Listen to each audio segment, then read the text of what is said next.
జై తెలంగాణ. నిన్న అమీర్పేట్లో జరిగినటువంటి దారుణమైనటువంటి అగ్ని ప్రమాదము, ఆ స్థలాన్ని పరిశీలించడానికి రావడం జరిగింది. ఇది ఈ బిల్డింగ్ లో ఉన్నటువంటి షాపుల యొక్క యజమానులందరితో కూడా మాట్లాడుతూ ఉన్నాం. సడన్ గా అనుకోకుండా జరిగినటువంటి ప్రమాదం కాదు.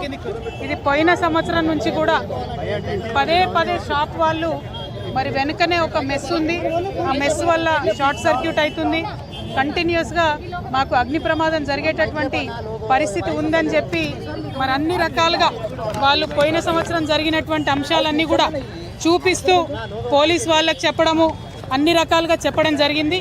అయినప్పటికీ కూడా స్థానికంగా ఉన్నటువంటి మరి అధికారుల యొక్క నిర్లక్ష్యం, ఇది పోయిన సంవత్సరం జరిగినటువంటి లాస్ట్ మంత్ 3 monthsలో జరిగినటువంటి అంశాలను కూడా వారు చూపించడం జరిగింది. అగ్ని ప్రమాదం జరిగిన తర్వాత కూడా దాదాపుగా గంట బావు వరకు కూడా ఫైర్ ఇంజన్స్ రాకపోవడం అన్నది నిజంగా కూడా అధికారుల నిర్లక్ష్యానికి కారణం కనిపిస్తూ ఉంది. వచ్చిన తర్వాత సిబ్బంది చాలా ప్రయత్నం చేసిండ్రు, 3-4 గంటలు ప్రయత్నం చేసి మంటలు అదుపులోకి తీసుకొచ్చినటువంటి మాట వాస్తవం. కానీ ఈ స్థలానికి చేరుకోవడానికే గంట బావు కావడంతో చాలా తీవ్రమైనటువంటి ఆస్తి నష్టం జరిగిందని చెప్పి మేము భావిస్తూ ఉన్నాం.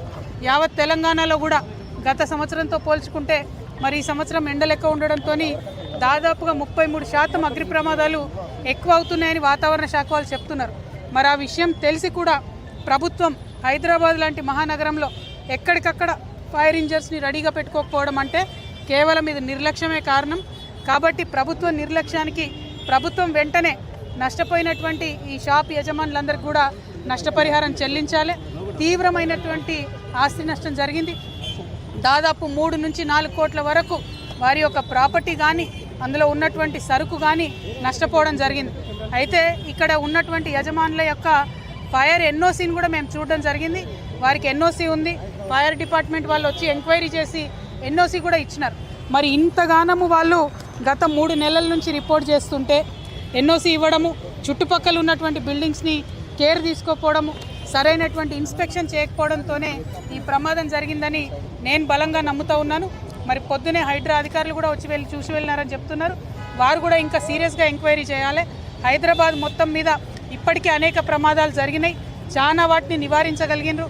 1000 కోట్ల వరకు కూడా ఈ సంవత్సరం ఆస్తిని కాపాడగలిగినారు. కానీ ఎండలు, పర్యావరణం మారుతున్నటువంటి పరిస్థితుల్లో ఇంకా సీరియస్ కేర్ తీసుకోవాలి.